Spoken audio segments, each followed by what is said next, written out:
Hi, welcome to Toilets for People's Toilet Workshop. I'm Jason Cass, and I'm going to go through how to make your very own urinal, stand-up urinal. Holidays are coming up. Could be something nice to gift to someone special in your life. So, this is what it's going to look like in the finished product. So we're taking a 5-gallon jug. We're going to be cutting this hole in it, and we're also going to be cutting out a little circle from that piece that we cut out from the middle to make a little screen, which is going to have a bolt in it to keep it centered. And then we're going to use a worm drive clamp along with a discarded water bottle to finish our urinal, so that basically it kind of reduces it down, so that it could then be discharged right into a container of your choice, or you can just screw this on to attach a hose with a worm drive clamp and then have that go wherever you want it to. So that's going to be our finished product. And then to mount it, you just need 2 screws, 1.5 inch, or really anything you want to use to go into whatever wall you're going to be utilizing. So the tools we're going to be using include a drill with a Phillips bit, marker, a little wrench to tighten the worm drive clamps. We have a 1/4 inch drill bit, sharp knife, very sharp razor knife. You don't really need a tape measure, but it's always nice to have a tape measure around. And then there's the bolt and the nut that you're going to use for your screen, which I like to use a 1224 by 1 3/4, and then a 1224 nut, but there's some flexibility there depending on what you have lying around. So we are going to start the process by doing our cut. And this is the most important part of the process. You want to do this very slowly, and you want to do this very carefully, and you don't want to hurt yourself. But on any of these jugs, you're going to see there's a seam that, it's just part of the plastic rendering process, that it has these seams in different places. And we're going to use those as a guide. We're also going to use this lip as a guide. And what we want to do is we're going to go seam to seam all the way around, and we're going to follow the rib on the front of this container, not the part with the handle. That's going to be toward the back. And that's what we're going to use to mark our cuts. So it's going to look something like this. I like to start in, let's see. Okay, this is interesting. For a second. Okay. Well, it looks like our seam happens to be in the middle, so we're just going to have to eyeball it from side to side. It's okay, it doesn't have to be perfect. So the first thing, I'm going to start at the middle, and I'm going to draw a line that is roughly to the middle here. Then I'm going to go down, and then I'm going to come back along that ridge back to the seam. Then I'm going to go to the other side, and it's going to be right about there. So you can see where the seam is. Just want that to be level, and then you know where your top is, so you know where to draw your line. And then you just finish your box. So now we've cut out that part here, and we're going to initiate our cutting process. So there's a learning curve to doing this, but you're going to want to plunge your knife in. Usually just work it around like that, and it stabs in there.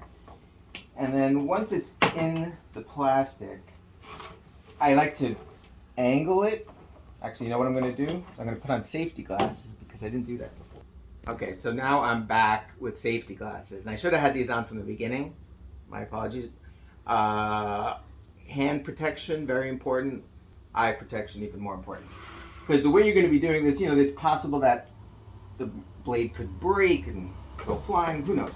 So, we plunge it in, and then we start working our way along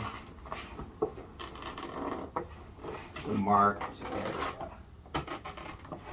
Again, this doesn't have to be perfect, but you want to be as close as possible to the area that you marked. And I find that if you angle the knife, it seems to cut easier through the plastic. I think it's just the nature of the way the threads of the plastic run. So I just went, our bottom is now cut. And now I'm going to plunge my knife into the side. And I just go, front to back. Eventually it will go in. Also score it a little bit. Makes it a little easier.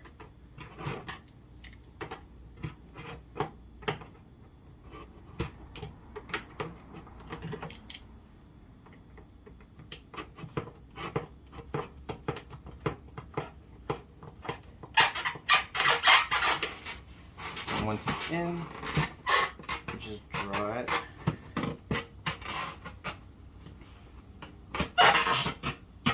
You notice I'm cutting toward myself, which usually is not recommended. I find that it gives me more control over the knife. If you feel like you want to cut away from yourself and be extra careful in that way, I encourage you to do that.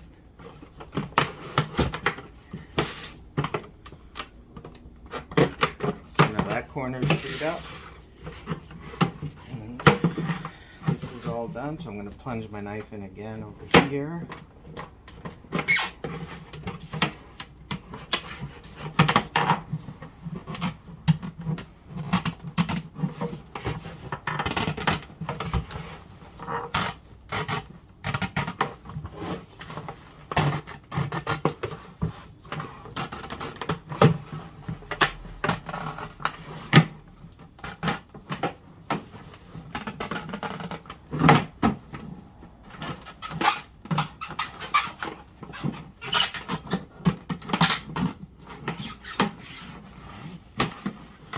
We're 3/4 done.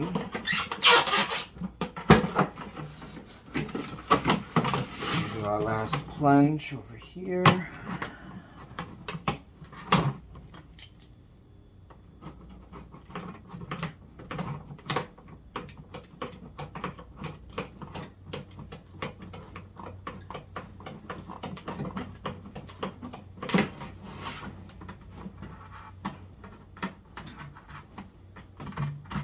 Sometimes just scoring it a little bit helps get the knife inside.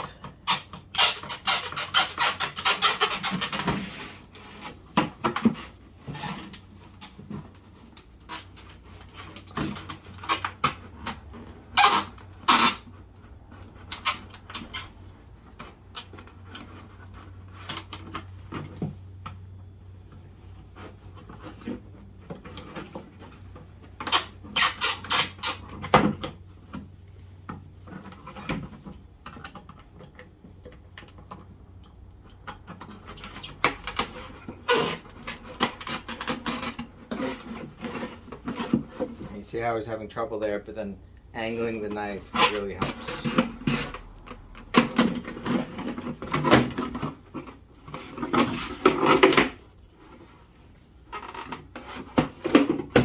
Okay, so that's our first step. That's the hardest part, is over. So now we have something that kind of looks like that. The next part, since we're in the cutting mood, is we're going to cut the bottom off of this water bottle. I chose a Pure Life water bottle because it can be any water bottle you want. I find the ones here with the little caps seem to work best. But we're just going to cut off the bottom, and this plastic is a lot thinner, so it's a lot easier to do this. We do not need the cap.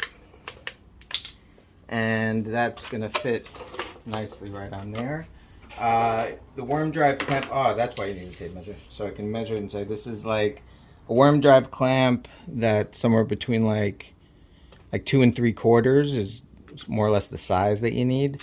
So it's got to be a worm drive clamp that's got that capability in terms of sizing. But you just put this on here and then tighten it down. You could also use a screwdriver. It's meant to be a screwdriver for this, but I don't have a screwdriver around for some reason. So I'm just going to do this.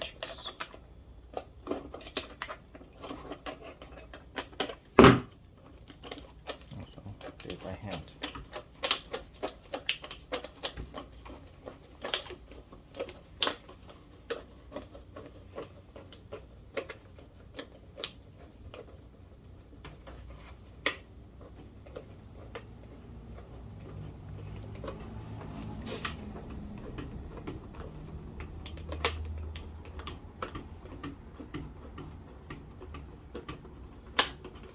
You'll notice this water bottle has a little bit of yellowish staining. It wasn't, which is appropriate to be used as a urinal, but this is just iron deposition. I was using this for well water, which had a lot of iron in it.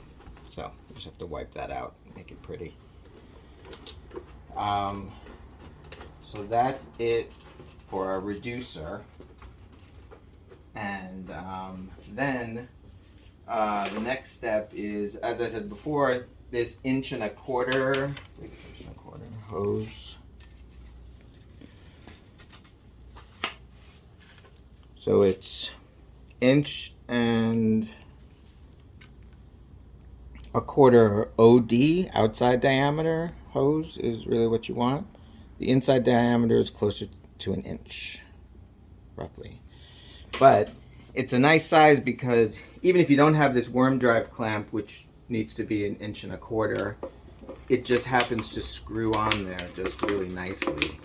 I tend to use a worm drive clamp in addition, just to be extra certain that it doesn't come loose. Okay, so we're back. We are going to make this hole now with a 1/4 inch drill bit. And this 1/4 inch drill bit is going to be able to accept this 1224 bolt with the nut. And we're just going to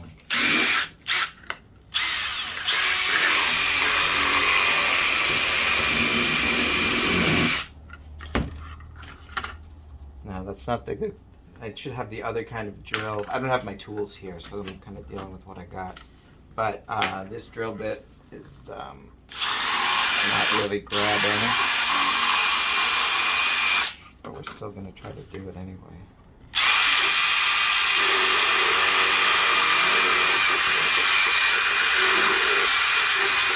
It's called making do with what you have situation. Okay, so that's in there now. And something I realized in the making of this video is that you could actually make the filter out of this little part that you cut off the bottle, which is a lot easier if we made a hole in the middle. It's a lot easier to do that with this one. And then make a few holes in the side areas, like maybe 4.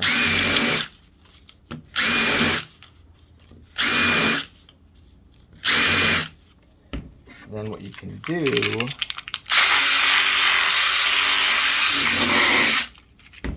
is take your bolt and send it right through here. Make that a little bigger.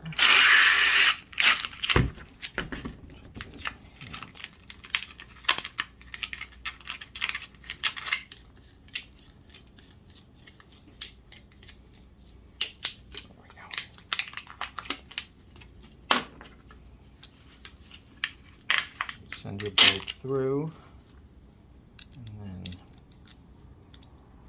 just on there. And the point of this bolt is just to keep the filter centered on the hole where the urine's going down. So this one, basically, you just go like that. And so if somebody throws gum in there, it's going to go in here and not going to go into the hose. The other option, and I'll just thread this one in here just so you can see.